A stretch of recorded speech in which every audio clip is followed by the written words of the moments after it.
So how important is it to tuck your right elbow in during the swing, backswing or downswing?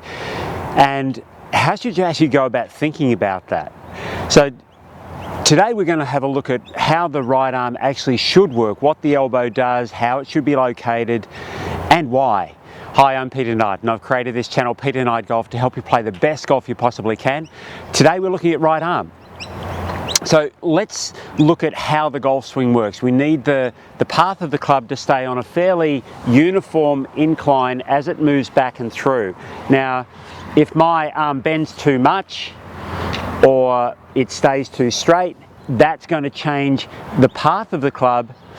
It's also going to change how the club and my wrists work. So what we need to do is we need to sort of look not too closely at being absolutely precise with movements, but sort of stick with movement principles.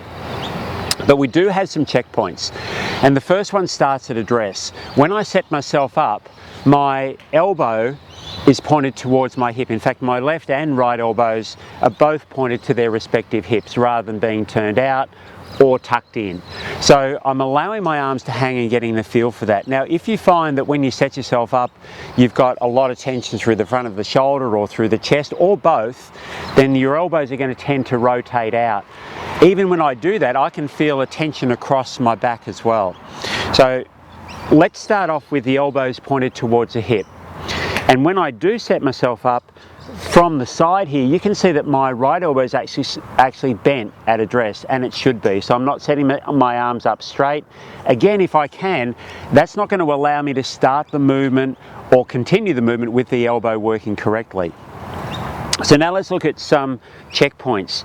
As I begin my backswing here, you can see that my elbows are still pointed to their respective hips. So there's been no change of tension, no separating of my elbows, because now they're not pointed anywhere near my hips. They're still pointed at my hips.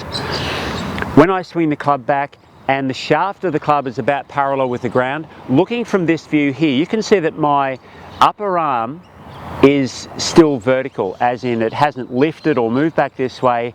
It's vertical, and my elbow is still pointed toward my hip.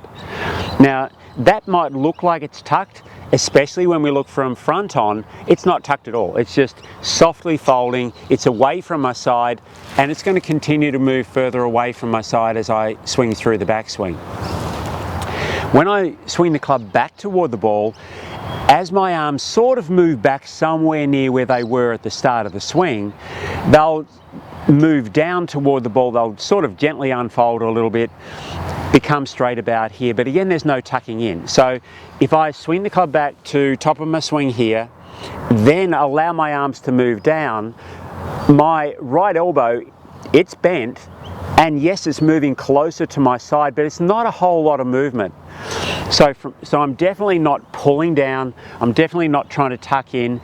If I create that pulling motion with my arm, you can see it twists my body. Now, if I start doing that and trying to hit the ball, I'm in all sorts of trouble. There's no way that I can make reasonable contact, and there's no way I can make reasonable contact on at least a semi-consistent basis. So from the top of my swing, my arms will move back down toward the ball and my body's rotating. So my elbow will be pointing back somewhere toward my right hip as I swing down and through. Again, it's not a tuck in. So let's play a shot.